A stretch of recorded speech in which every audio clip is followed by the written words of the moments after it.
होनहार और बहुत ही बड़ी विज़न रखने वाले हमारे Shri Chirag Paswan ji, honourable minister, ministry of food processing industries, जिन्होंने आते ही बहुत गति से अपनी मिनिस्ट्री का काम शुरू किया है। उसी का हिस्सा है आज जो यहाँ पे हम वर्ल्ड फूड इंडिया जो सितंबर में 4 दिनों के लिए होगा। मैं इसलिए उनका, मैडम अनीता परवीन जी जो secretary ministry of food processing, और हमारे मंच पे विराजमान Shri Minaj Alam ji, additional secretary ministry of food processing, और सारे ही सीनियर ऑफिशियल्स, हमारे एडिशनल डायरेक्टर जनरल, और ख़ास तौर पे मेरे बाकी मिनिस्ट्री के सभी साथी और मीडिया के सारे फ्रेंड्स। क्योंकि पिछले साल भी मैडम सेक्रेटरी जैसे बता रहे थे तो बड़ा ही कामयाबी से ये शुरुआत हुई है इसकी। 90 कंट्रीज़ ने आके इसमें पार्टिसिपेट किया, ये बहुत बड़ी बात है। तो जैसे कि आप सब जानते हो, हिंदुस्तान या इंडिया, इसमें तो इतनी हर चीज़ की, और खाने की तो बात करें, अलग अलग स्टेट्स की अलग अलग खाना है। और मंत्री जी, आज तो मैं समझता हूँ कोई दुनिया का कोना नहीं है जहाँ हमारा हिंदुस्तान का कोई भी, किसी भी प्रांत का, स्टेट का जो खाना है जहाँ ना पसंद किया जाए। हर जगह, चाहे वो पंजाब का हो, चाहे वो किसी स्टेट का हो, तो वर्ल्ड वाइड प्रेजेंस आज इंडियन फूड की है और इसे पसंद किया जाता है। तो बहुत बड़ा इसमें अपॉर्चुनिटी है, खास तौर इस मिनिस्ट्री में। मंत्री जी कुछ दिन पहले बात कर रहे थे मखाने की, उसी तरीके से चाहे पापड़ की बात करें, वड़े की बात करें, बटर चिकन, हमारा साग, सब, मतलब कोई ऐसी चीज़ नहीं है जो बाहर पसंद नहीं की जाती। तो मैं जहां वर्ल्ड फूड इंडिया जो 19 to 22 सितंबर में हो रहा है, उसके लिए हमारे प्राइम मिनिस्टर साहब, जिनकी विजन विकसित भारत की है, और उसके बाद हमारे मंत्री चिराग पासवान जी और सारी टीम इसके लिए लगी हुई है। और मेरा विश्वास है हम सब मिलके इसमें बड़ा एफर्ट करके इसे और कामयाब कर पाएंगे। क्योंकि मंत्री जी एक नौजवान है और उनकी, जब पहले दिन मिला था तो कुछ करने की उनकी सोच है। तो ख़ास तौर इस मिनिस्ट्री में अपॉर्चुनिटीज़ बहुत हैं आगे। कुछ मैं मिनिस्ट्री से डाटा देख रहा था, जो प्रोसेस्ड फूड है, चाहे उसकी एक्सपोर्ट्स हैं वो बहुत ज़्यादा बढ़ी हैं। 13.7% था 2014-15 में, लेकिन अब 25.6% जो 22-23 के नंबर हैं, बहुत बड़ी जो इसमें इंक्रीज़ है। और वास्ट इसमें और हमारे पास बहुत करने के लिए काम है। जो फॉरेन डायरेक्ट इन्वेस्टमेंट की बात करूं, वो भी 6.185 बिलियन USD डॉलर की है, जो 14 और 23 तक। और शहर की बात, जो गांव की बात करूं मैं, तो वहाँ भी एम्प्लॉयमेंट देने की, आज उस तरीके की गवर्नमेंट जॉब्स जहाँ उसका तो टाइम नहीं है, लेकिन इसमें जितनी एम्प्लॉयमेंट दी गई है 12.22% हैं जो इसमें एम्प्लॉयमेंट मिला है। तो इसे और नीचे तक लेके जाना है, क्योंकि फार्मर आज अगर लैंड होल्डिंग की बात करें तो बहुत कम होती जा रही है। परिवार उसके बाद बड़े हो गए, तो आज लैंड होल्डिंग बहुत कम है।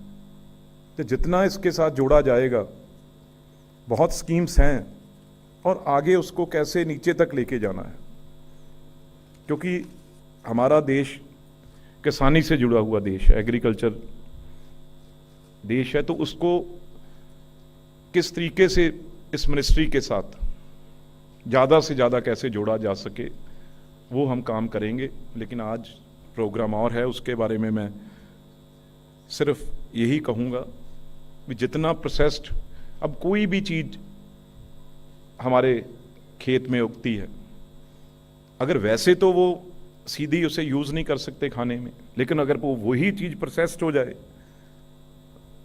नीचे से आए, तो वेस्टेज भी नहीं है और उसका यूज़ भी एंड यूज़ है जो वो अलग हो सकता है, और उसे बहुत बड़ा जो इनकम इससे बहुत ज़्यादा हो सकती है। तो बहुत बड़ा ये अपॉर्चुनिटी है। और मिनिस्ट्री इंटरनेशनल लेवल पे हमारे ब्रांड कैसे, क्योंकि ये कोशिश तो करनी पड़ेगी। यहाँ आप किसी शॉप पे चले जाओ, किसी मार्केट पे चले जाओ, बाहर की चीज़ें भरी पड़ी हैं, प्रोसेस्ड फूड, हर चीज़ यहाँ पे है। और हम भी सब लोग अब्रॉड जाते हैं, तो हमारी तो खान पीने में कोई कमी नहीं है, इतनी डाइवर्सिटी है, इतनी चीज़ें हैं। अगर वो प्रोसेस्ड हो गए, पैक हो के अच्छी तरह दुनिया में जाएं, और हमारी मार्केट बहुत बड़ी है, तो अब मौका ये दिया है मिनिस्ट्री ने, इस बार शायद और ज़्यादा कंट्रीज़ भी आएंगी। और एक बार से बाद दूसरी बार हमें भी अब समझ आई है कैसे करना है। और ज़रूर जब मार्केट्स में बाहर जाएंगे हमारे स्टेट से दूसरी कंट्रीज़ में, तो ये फ़र्क नज़र आना चाहिए।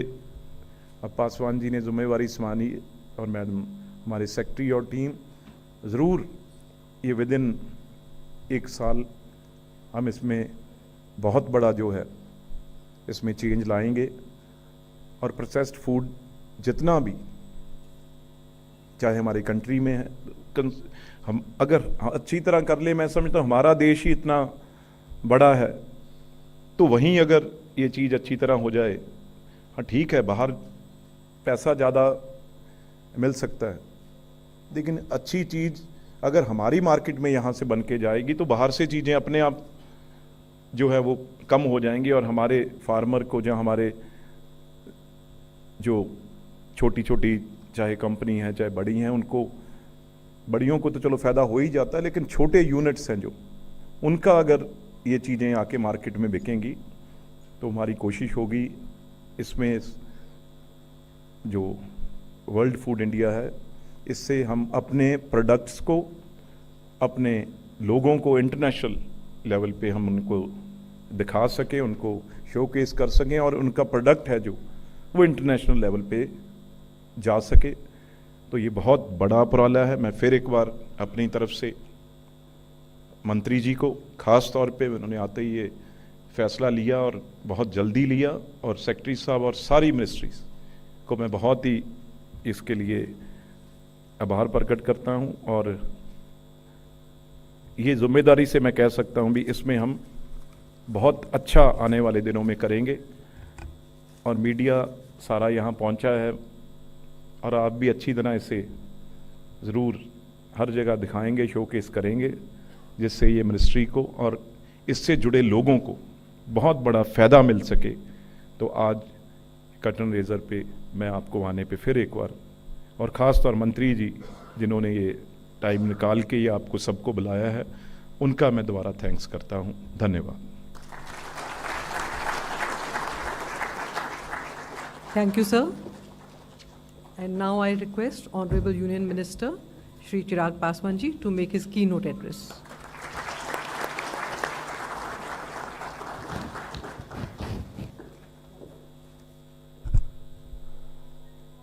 सबसे पहले मैं इस कर्टन रेजर में आप सबका स्वागत करता हूं। ये एक इवेंट ऐसा इवेंट है जिसको आने वाले दिनों में संभवतः आज हम लोग इसकी अहमियत को उतना नहीं समझ पा रहे, पर मैं मानता हूं और मुझे पूरा विश्वास है कि आने वाले सालों में जब हम लोग इस मंत्रालय की बनिस्पत, जब हम लोग विकसित भारत की सोच की नींव को जब हम लोग तराशेंगे तो उसमें इस इवेंट का एक महत्वपूर्ण योगदान होगा। इतनी ताकत, इतनी क्षमता ये वर्ल्ड फूड इंडिया रखता है और इसी सोच के साथ मंत्रालय इसको आगे बढ़ाने का फैसला ले रहा है। मैं यहाँ पर मौजूद मेरे भाई honourable minister for state Shri Ravneet ji का मैं स्वागत करता हूँ। यहाँ पर मौजूद secretary ministry of food processing industries Shrimati Anita Praveen ji का मैं यहाँ पर स्वागत करता हूँ। मैं यहाँ पर तमाम अधिकारी जितने आए हुए हैं मिनिस्ट्री से जुड़े हुए, आप सबका मैं यहाँ पर स्वागत करता हूँ। मंच पर तमाम सम्मानित सदस्यों का मैं यहाँ पर स्वागत करता हूँ। प्रेस मीडिया के तमाम पत्रकार साथियों का मैं स्वागत करता हूँ। साथियों, पहली बात, मेरे लिए ये एक बड़ी जिम्मेदारी है। कुछ दिनों पूर्व देश के प्रधानमंत्री आदरणीय नरेंद्र मोदी जी के द्वारा जिस तरीके से भारत सरकार के कैबिनेट मंत्री के तौर पर फूड प्रोसेसिंग विभाग की जिम्मेदारी मेरे कंधों पर दी गई, इस विश्वास पर खरा उतरूं, इसके लिए ही पहले दिन से प्रयासरत रहा हूं। कोशिश है कि आने वाले 5 सालों में इस मिनिस्ट्री के माध्यम से, और ख़ास तौर पर फूड प्रोसेसिंग का, इससे पूर्व भी सेक्रेटरी मैम ने भी इसका जिक्र किया, आदरणीय मंत्री जी ने भी इसका जिक्र किया, अनंत संभावनाएं हैं इस मिनिस्ट्री को। अगर हम देखें, अनंत संभावनाएं हैं और ये एक ऐसी मिनिस्ट्री है जो भारत जैसा देश, जो कि कृषि प्रधान देश है हमारा, ऐसे में जब हम लोग किसानों के विकास की बात करते हैं, केंद्र सरकार जब किसानों के आय को बढ़ाने की बात करते हैं, कृषि के माध्यम से अपने देश में हम लोग जब विकास की सोच रखते हैं, तो ऐसे में इस मंत्रालय का एक बहुत अहम योगदान आता है। इसके पूर्व में भी इस मंत्रालय के द्वारा कई ऐसे कार्य किए गए हैं जो उल्लेखनीय हैं, कई ऐसे उपलब्धियां इस मंत्रालय की रही हैं, पर हकीकत है कि अभी तक भी जितना इस मंत्रालय के माध्यम से हम लोग हासिल कर सकते थे, मुझे कहने में कहीं कोई संकोच नहीं है, उसका लगभग 10% भी अभी तक हम लोग हासिल नहीं कर पाए हैं। इतनी संभावना है, ना सिर्फ इंटरनेशनल मार्केट में, बल्कि अगर आप इंडियन मार्केट की भी अगर आप बात करें, मैं 21वीं सदी का पढ़ा लिखा युवा हूँ। जात पात धर्म मजहब से उठकर भारत को विकास की राह पर आगे लेकर जाने की मैं सोच रखता हूँ, और ऐसे में मैं मानता हूँ कि एक बहुत बड़ी जमात किसानों की है जिनकी जीवनी ही इन सारी चीज़ों के ऊपर आधारित है।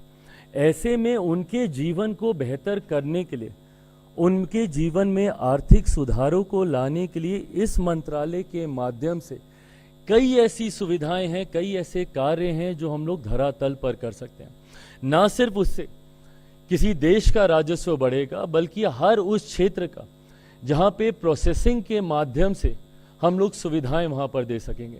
मैं बिहार से आता हूं। बिहार भी एक कृषि प्रधान प्रदेश है, और मैंने हमेशा अपने विजन में बिहार की कई ऐसी ज़रूरतों का मैंने जिक्र किया। मैं जिस लोकसभा से आता हूं, हाजीपुर लोकसभा, हम लोग यहाँ केला बहुत फेमस होता है। मैंने हमेशा इस बात का जिक्र किया कि वो केला जो हाजीपुर में जो उगता है, वो डाउन साउथ जाता है और वहाँ पर जाकर केले के चिप्स बन जाते हैं, और वहाँ पर उसकी वैल्यू बढ़ जाती है, वहाँ पर उसकी आमदनी, उसकी ज़्यादा पैसे हाथ में आने लगते हैं। पर अगर यही मैन्युफैक्चरिंग यूनिट, यही प्रोसेसिंग यूनिट अगर हाजीपुर में लग जाए, तो वहाँ के किसानों को ज़्यादा दाम मिलेंगे। अभी रवनीत भाई ने जिक्र किया मखाने का लेकर। आज की तारीख में मखाना हमारे देश में ही नहीं बल्कि इंटरनेशनल मार्केट में भी उसकी इतनी ज़्यादा डिमांड हो चुकी है। प्रधानमंत्री जी को इसका धन्यवाद देने की ज़रूरत है। जिस तरीके से प्रधानमंत्री जी ने हमारे क्षेत्रीय लोकल फूड को, इस तरीके के प्रोडक्ट्स को उन्होंने जिस तरीके से एक इंटरनेशनल प्लेटफॉर्म उन्होंने देने का उन्होंने काम किया, तो ये तमाम ऐसी चीज़ें हैं जिनके प्रोसेसिंग यूनिट्स, कितने क्षेत्रों में अलग अलग किस्म के आम का सीज़न चल रहा है, ये सब है। वहीं पे अगर उनके प्रोसेसिंग यूनिट्स लग जाएं, तो वहाँ पे उन किसानों के हाथ में ज़्यादा आमदनी आएगी, प्रति व्यक्ति आय में इजाफा होगा, उस राज्य का राजस्व बढ़ने लगेगा। ऐसे में इसी सोच के साथ कि एक ऐसा प्लेटफॉर्म मिले नेशनली एंड इंटरनेशनली, इस सोच के साथ हम लोग इस वर्ल्ड फूड इंडिया का हम लोग आयोजन करने जा रहे हैं। ये तीसरा एडिशन है इसका। 2017 में हम लोगों ने इसकी शुरुआत की थी। विभिन्न कारणों से उस वक्त हम लोग इसको कंटिन्यू नहीं कर पाए। देश में महामारी भी थी, कोरोना से भी हम लोग जूझ रहे थे, कई तरीके के कारण जिम्मेदार रहे।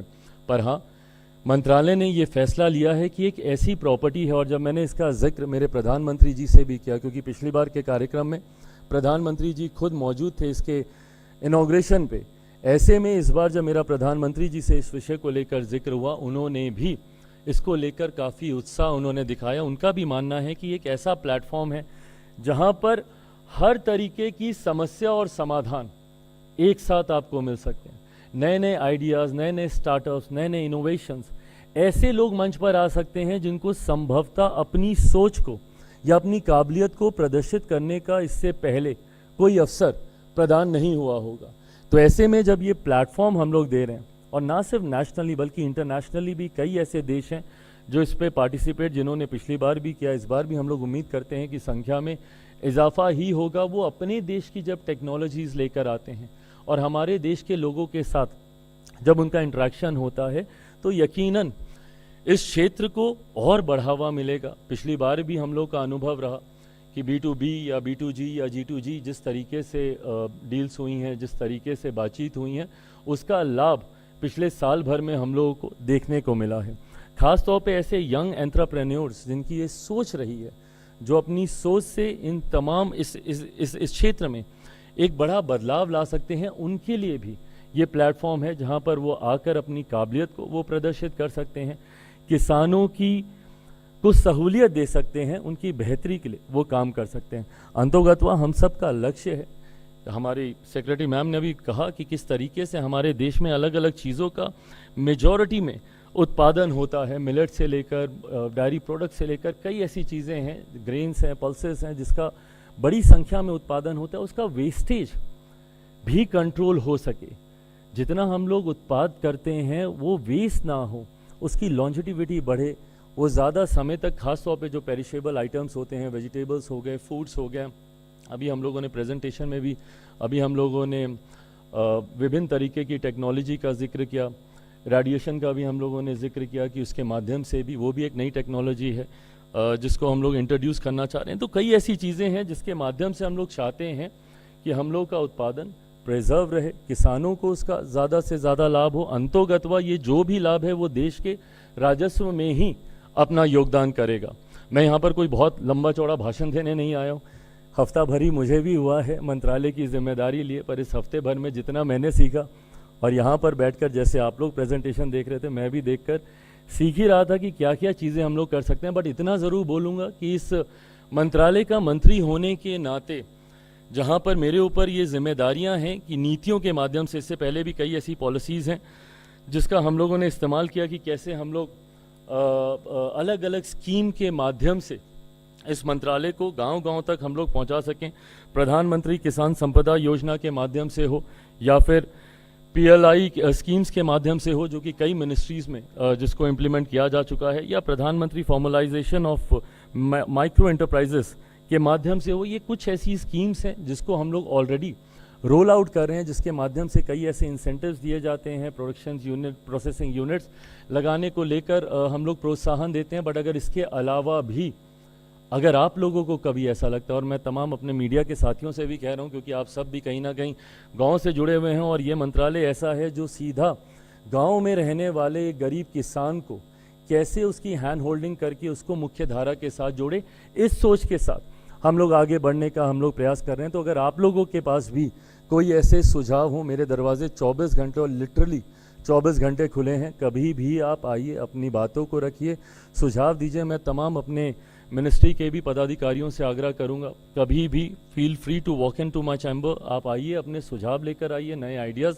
लेकर आइए, और अगर मंत्रालय को लगता है कि उसमें स्कोप है, मैं और सेक्रेटरी साहब के बिहाफ पे भी मैं कह सकता हूँ, माननीय मंत्री जी के बिहाफ पे भी मैं इस बात को कह सकता हूँ कि we are absolutely open to new ideas. अंतोगत्वा हम लोग का लक्ष्य है, मैं बहुत ज़्यादा अभी आंकड़ों में नहीं जा रहा हूँ, क्योंकि आंकड़ों से ज़्यादा करके दिखाने में मैं बिलीव रखता हूँ।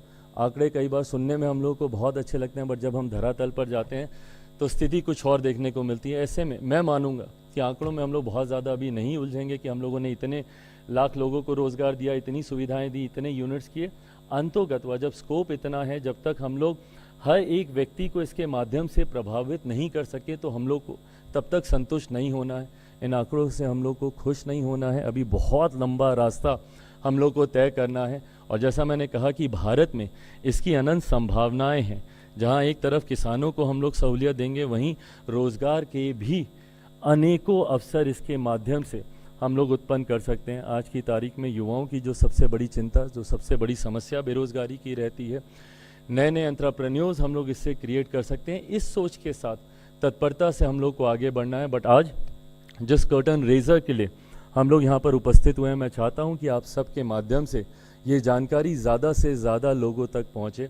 आप सबको तो मैं आमंत्रित करता ही हूँ, पर आपके माध्यम से आपके तमाम साथी परिचितों को भी मैं आमंत्रित करता हूँ जो इस क्षेत्र के साथ जुड़े हुए हैं, जो नए नए आइडियाज़, नए नए इनोवेशंस, नए नए स्टार्टअप्स की सोच के साथ आगे आना चाहते हैं। प्लीज़ आएँ, इसमें पार्टिसिपेट करें।